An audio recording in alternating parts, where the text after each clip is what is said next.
ইরানের প্রেসিডেন্ট ইব্রাহিম রাইসির মৃত্যুতে কাঁদছে গোটা ইরান। প্রিয় নেতাকে শেষ বিদায় জানাতে ঢল নেমেছে লাখো মানুষের। চলছে 5 দিনের রাষ্ট্রীয় শোক। বৃহস্পতিবার নিজ ভূমি মাশহাদে তাকে দাফন করা হবে। এদিকে রাইসির মৃত্যুতে ভারত, পাকিস্তান সহ বিভিন্ন দেশে পতাকা অর্ধনমিত রাখা হয়েছে। শোক জানিয়েছে জাতিসংঘ।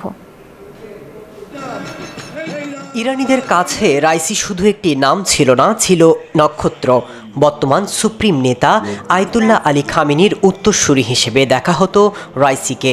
তাই তো প্রিয় নেতাকে শেষ বিদায় জানাতে জড়ো হচ্ছেন ইরানিরা। শোকে স্তব্ধ ইরানিদের চাপা কান্নায় ভাসছে গোটা তেহরান। সকালে ইরানের তাবরিজ শহরে জানাজা শুরু হয়। এ সময় লাখো ইরানি প্রেসিডেন্ট রাইসি ও তার 7 সহযাত্রীর দাফনে যোগ দিতে উত্তর পশ্চিমাঞ্চলের বিভিন্ন শহর থেকে তাবরিজের কেন্দ্রীয় স্কয়ারে পায়ে হেঁটেই রওনা হন।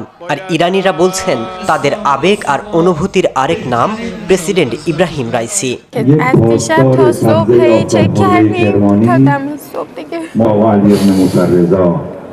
বুধবার তেহরানে নেওয়া হবে রাইসির মরদেহ, যেখানে সর্বোচ্চ নেতা আয়াতুল্লাহ আলী খামেনি অংশ নেবেন। আর এর একদিন পর জন্মশহর মাশহাদে রাইসিকে দাফন করা হবে। ইসলামী প্রজাতন্ত্রের ক্ষমতার চূড়ার খুব কাছাকাছি দাঁড়িয়েছিলেন ইব্রাহিম রাইসি। কট্টর ইসলামপন্থী হলেও বিশ্বব্যাপী আলাদা স্থান তৈরি করে রেখেছিলেন রাইসি।